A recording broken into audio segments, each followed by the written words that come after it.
and we will keep it going with another reprisal of a wonderful storyteller. Mark Levine is an educator and a grand storyteller. A big welcome.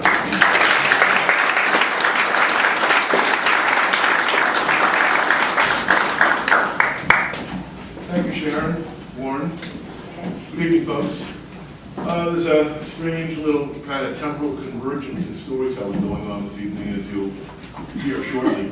No dead rabbits. The name of my story is Summers at the Carousel.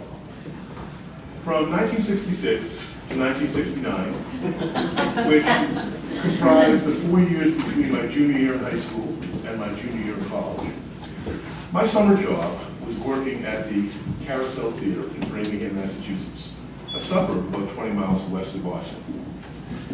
The Carousel was a summer theater in the round that seated 3,000 people and flew over an acre of canvas. The Carousel was on one of several summer venues on a circuit that included the Westbury Music Fair on Long Island, the Valley Forge Music Fair in Pennsylvania, the Oakdale Musical Theater in Connecticut, among others. The Carousel opened in 1958 during a period of rich in Broadway musicals that lent themselves easily and profitably to being packaged for summer tours. And it closed in 1970, a victim of a declining number of those kinds of Broadway musicals and, frankly, changing cultural tastes in entertainment. By the time I signed on in 1966, those Broadway musicals were beginning to be replaced by what I call Las Vegas light entertainment. An evening with Jerry Lewis, Liza Minnelli, Tony Bennett, so on and so forth. And, to some degree surprisingly, a resurgence in burlesque shows, especially featuring Ann Corio, who was a semi-celebrity stripper in Boston in the 40s and 50s. My first day at the Carousel proved to be kind of an initiation of how things would go there. I got a call from a friend of mine on a Friday afternoon who asked if I had a job for the summer. Well, school was letting out for the summer the next week, actually, and I had no job. His mother was working part-time at the Carousel in the box office. The theater was rushing madly to open the following Monday for the season, and they needed help. So, thinking this would be a good chance to, if nothing else, get an interview in for a summer job, I told my mom where I was going, that I'd be back later, and took off. Well, when my buddy and I arrived at the Carousel, we were immediately plunged into a maelstrom of activity. Under a red and yellow striped circus tent, we encountered a group of teenagers, like ourselves, rushing madly about, sweeping, cleaning this terraced concrete bowl that was the inside of the theater. At the bottom of the bowl, there was a large oval stage. Above the stage, secured to and supported by a pair of twin main poles that also held up the tent, there was an iron superstructure. And from that iron superstructure, there dangled an assortment of speakers, spotlights, microphones, cables, wires, things I didn't even know.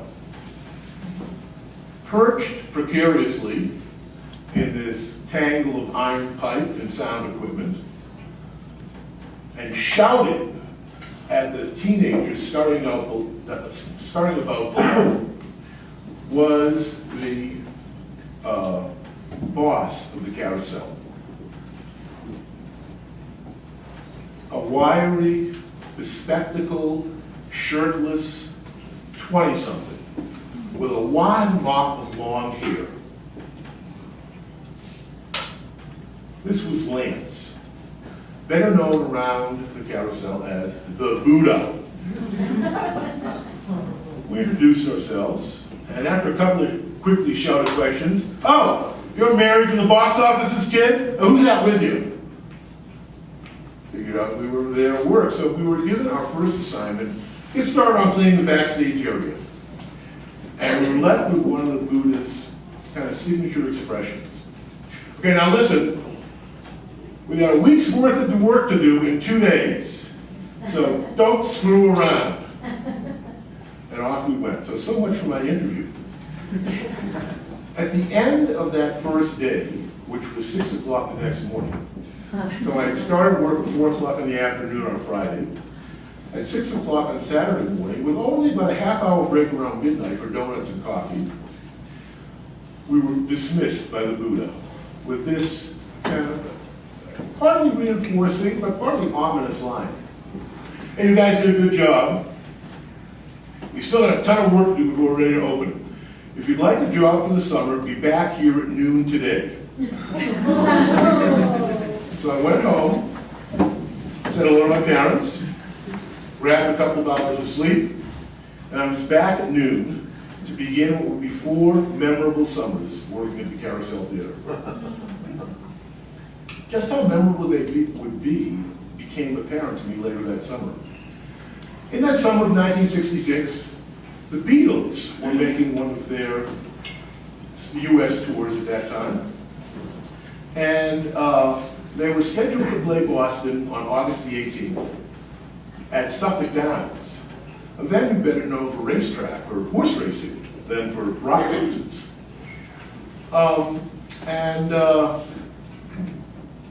So we had to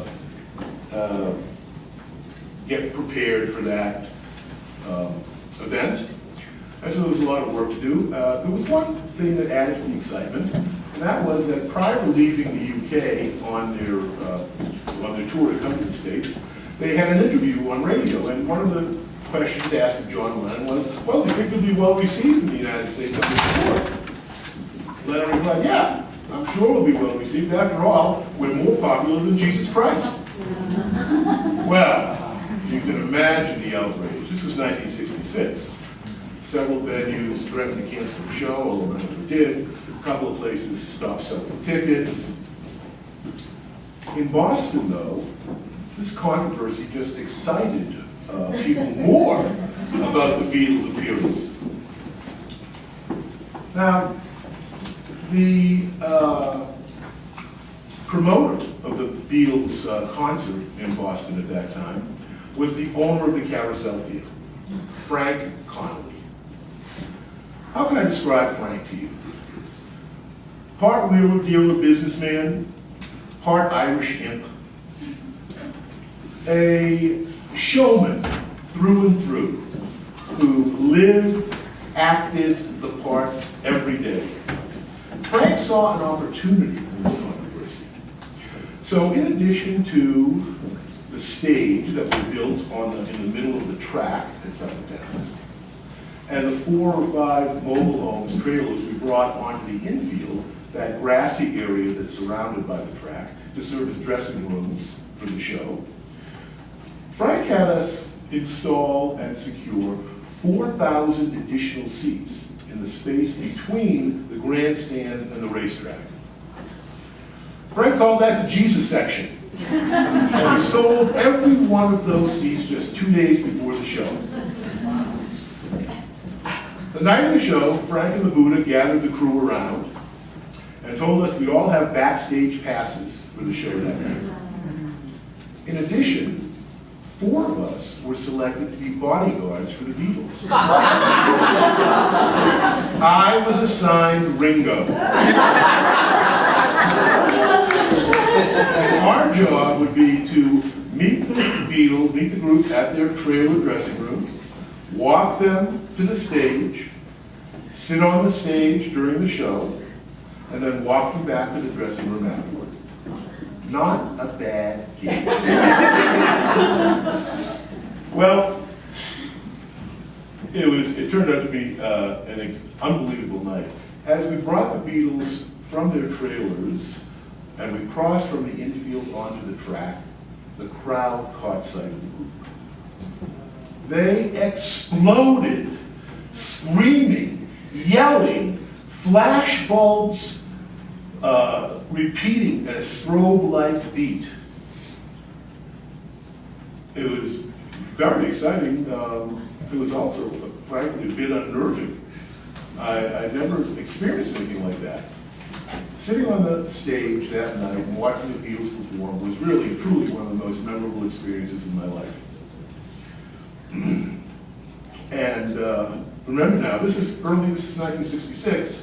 Beatles were still wearing matching suits to perform. They still had their signature pudding bowl haircuts. This was early Beatles. And it was a great show. After the show, we were walking back with Ringo, and Ringo said to me, "Hey, join the party. We're going to have a party here after the show." I said, "Great." Walked into the trailer, just put my hand out and grabbed a beer, and Frank caught my eye. He beckoned me over. "Marco Polo," he said to me, christening me with what would be my carousel nom de guerre. "What are you doing here?" I explained that Ringo invited me into the party. Frank was having none of that. "Get outside and keep an eye on things, kiddo," he said. But he did let me keep the beer. Well, that concert marked a change in the kind of entertainment presented at the Carousel. In addition to the kind of Broadway shows and Las Vegas Light kinds of things and burlesque, we also added Sunday night specials, one-night rock concerts that really extended over the next 3 years. It became a regular feature of the schedule. It was great. Saw almost every major rock and roll group that was playing during the late 60s. It provided a number of very memorable experiences. For example, the night of the first moon landing, as Neil Armstrong was taking his one small step for man, one giant leap for mankind, I watched on a small television in the control booth of the Carousel, as on the stage below me, the Iron Butterfly broke into In-A-Gadda-Da-Vida. On another occasion, Jimi Hendrix showed up for a sound check before his show. His limousine pulled around to the side where the entrance was to the stage there. The limousine doors swing open, and out comes Jimi Hendrix in a huge cloud of smoke. With an incredibly gorgeous young woman on each arm. Diana Ross and the Supremes played the Carousel just when they were getting ready for Diana Ross to split off and go on her own as a single. Actually, I was invited to go along. She was going to be opening in Vegas later that fall, and I was invited to be on the crew that was going to open that show for her, or get ready for her to open in Vegas. But I couldn't quite, school was starting again in a couple of weeks, and couldn't figure out how to sell that to my parents. But the strangest and most kind of bizarre experience I had at that time involved the singer Tom Jones. Tom Jones had a briefly incandescent period in his career when he had a television show, he had a network television show for a while, and the summer after that show debuted, he played the Carousel. Now, Tom Jones had what you might describe as a rather electric effect on a more mature slice of his female audience. Women would stand in the aisles, screaming his name, throwing hotel room keys and assorted undergarments onto the stage in a fruitless effort to attract his attention. Well, this went on for the whole week. He was in for one of these week-long Las Vegas Light productions. By Saturday night, the last night, I was pretty much fed up with the whole thing. And I had, the manipulation of the crowd and their response to it really got old fast. Well, we're down there, the show on Saturday night was particularly loud and raucous. Towards the end of the show, two women sitting in the front row of the theater stood up, got out of their seats, and began to climb onto the stage. Well, I kind of lost it. In a language that was rather unvarnished and to the point, I reminded them that their tickets entitled them to keep their asses in their seats and not on the stage. The two guys that they were with kind of glared at me, but the women sat down and the show ended. I didn't think any more of it for a couple of days until I was, 2 days later, Tom Jones was gone, we were bringing in a new show, I was making my rounds in the theater, and I bumped into one of the Framingham police who helped with traffic control in the parking lots of the carousel before and after the show. And he said to me, hey, did you yell at a couple of women at the show on Saturday night? I said, well, not last week. I yelled at lots of people, probably. Why? I said, well, we got a tip down at the station that there were a couple of loan sharks from Revere at the show on Saturday night, and they had brought their girlfriends, their gumas, with them. They got yelled at and insulted by a big guy with wire-rimmed glasses. Well, I knew that was. The big guy with wire-rimmed glasses, that could only be me. And I also knew that Revere, Mass. Was the Boston area address for organized crime. So I said, hell, I said, well, you know, what can you do? How can you help me out? Hey, I just gave you a heads up. If I was you, I'd get out of town for a couple of weeks till things cool down. Well, not knowing how to explain to my parents that an extended road trip was in order since I was on a mob hit list, I tried to think of an alternative. I immediately thought of Frank, who was known to have connections in those areas. I went to the office, knocked on his door, went in, explained to him what had happened and what the cop's message was to me. Frank was crisp in his reply. Well, I'll ask around, Marco Polo, but I tell you, you got a big mouth. I agreed with him and went back to work. A couple of days later, a huge limo pulls into the parking lot. I hear over the intercom system, Mark Levine, police report to Mr. Connolly's office. So I went up there, I walk into Frank's office, I'm ushered into his office, and Frank is standing there with a guy who is straight out of Central Casting. A short, swarthy guy with silver hair, wearing an immaculately tailored black suit with a red handkerchief in the chest pocket. Frank introduced him to me as Mr. Green. This is my friend, Mr. Green. Mr. Green said to me with an accent really more redolent of Sicily than Boston. Get it. Frank told me you got a big mouth. You shot it off to the wrong people the other night, you know. I said, I know I do have a big mouth, and I do shoot it off a lot of times, and I felt very bad. I'm very sorry about what happened. He said to me, Al, Frank told me you were a good kid. I'm glad to hear you say that. You're sorry. Frank told me you're a good kid. So I told the boys, Al, leave him alone. He's got a big mouth, but he's a good kid. Well, I said, well, thank you very much. I said, just out of curiosity, what was going to happen if you and Frank hadn't interceded? Well, not much, he said. They're going to pay you a visit out here and break your legs. Well, chased and relieved, I headed back to work. And I resolved at that time to keep in mind Frank's comment to me as I left. Watch your big mouth there, Marco Polo. You're going to get yourself in trouble. And so I have tried to do that.